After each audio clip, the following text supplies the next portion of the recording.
Assalamualaikum warahmatullahi wabarakatuh. Let me introduce myself. My name is Alliya Fajrin and I will explain about backtracking.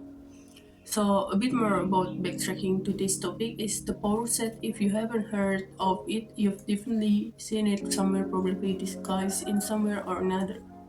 So, what is the power set? And set theory, the power set is the set of the subsets of the set. If we have a set labeled S, then the power set is denoted as a function P of S. Below I have a set with the elements A, B, and C. The power set of the set contains all E possible subsets displayed below. Notice that the empty set is one of these subsets because this corresponds to not selecting any element from S. Before we go too far into this, I want to share some quick fact about the power set that might aid in your understanding.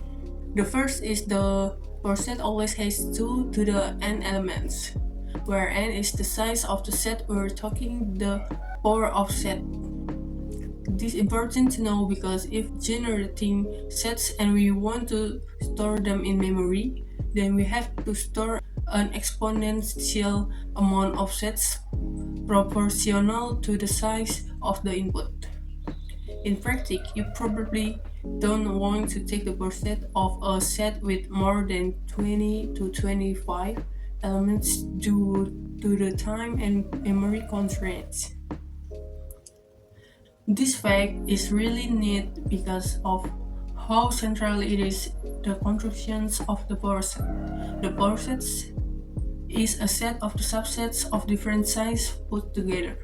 Set in other words, and power set is in the set of all combination of different size.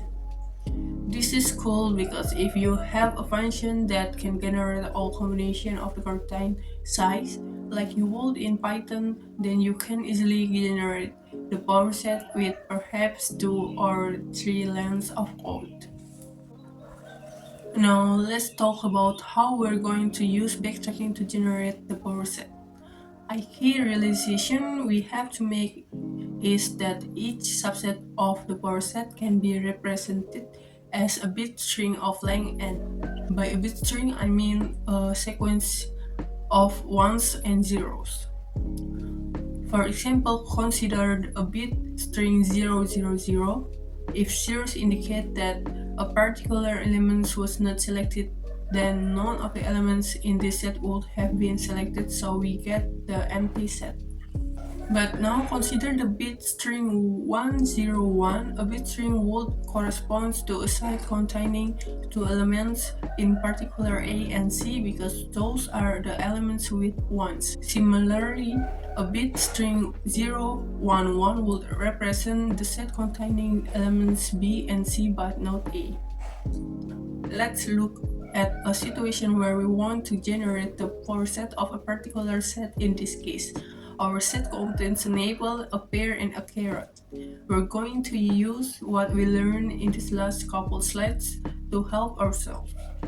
First, I'm going to generate all possible bit string of length 3 because we have 3 elements in our set. If you know binarily, all I have done is simply enumerate all the numbers from 0 to 7 inclusive on screen.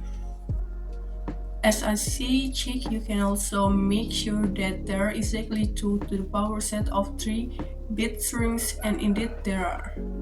So for them at first bit string a whole 0, this represents the empty set, so no items were selected.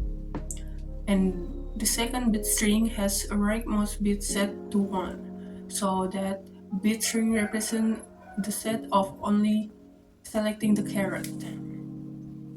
The next bit pattern has only the middle bit set, so that represents selecting the pear. This pattern continues on for each bit string, which produces a new set of unique fruit, and in the end, we collect all the sets of fruit, and that is our power set. Now the fun part, let's look at the sum code on how we can use what we just learned about the relationship between bit string and set to actually generate the power set of a set. Here's some shortcut on how we can generate the power set offset using backtracking.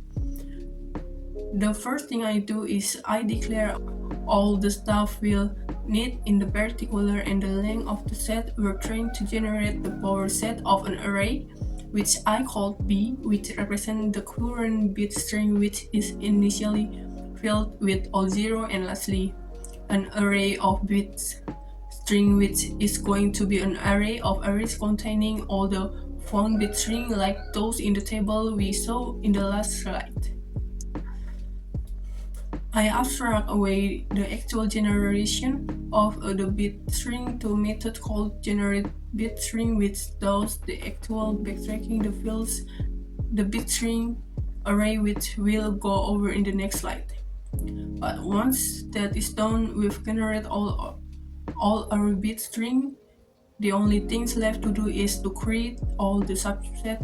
This is in fact the easiest part. All we do is look through each bit string array, and for each bit string array check if the bit for each particular element is set to 1, and if so add it to the current subset. You do this adding subsets to our subsets array, which we ultimately return as the power set. Now let's look the interesting bit, which what exactly is going on in the generate bit string function. The generate bit string function takes three parameters. The first is the index we're considering, then the array B which represents the current bit string, and lastly is the bit string array which we append found bit string to every time we base case is reached. The algorithm works recursively. As a base case, we check if we've generated a string of length n, and if so add it to the bit string array. Otherwise, we're still in the process of generating bit string. To generate the bit string, we make two recursive calls. One which considers including the current elements that is setting the bit to 1, and the other which consider not including an element by setting the bit to 0. With only these two calls, we are able to generate all the bit string, because for every position either a bit is set or not set. Let's see what this looks like visually.